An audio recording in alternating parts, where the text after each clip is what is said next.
Welcome to our channel. Today we how to transfer Android device backup to a new phone with Smart Switch, complete guide step by step clearly. To begin, ensure both your old Android device and your new phone are fully charged. Download and install the Smart Switch app on both devices from the Google Play Store.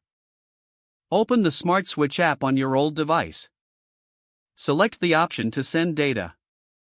Choose wireless as your transfer method. Next, the app will prompt you to select the type of device you wish to transfer data to. Select Galaxy or Android to continue. Now, on your new phone, also open the Smart Switch app. Select the option to receive data. Choose wireless again as the transfer method. A QR code will appear on your new phone. Scan this QR code using your old device. Follow the on-screen prompts to establish a connection between both devices. Once connected, your old device will show a list of transferable items.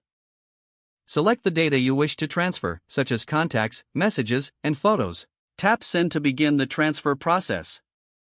The time required will depend on the amount of data being transferred. Once the transfer is complete, review the data on your new phone to ensure everything has been successfully moved. Finally, sign into your Google account on your new phone to sync any additional data. Your new Android device should now be set up with data from your old device. Remember to keep your old phone handy until you are satisfied with the transfer. Enjoy your new device with all your important information readily available.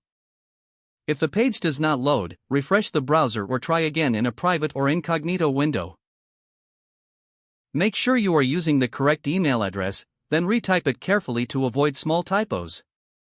If your password is not accepted, use the reset option and create a new strong password you can remember. Check your spam folder for verification or security emails, then complete any requested confirmation steps. Enable two-factor authentication if available to improve account security and reduce unauthorized access risk. After signing in, review your profile details so your contact information and settings are accurate and current. Don't forget to like this video and subscribe to our channel for more step-by-step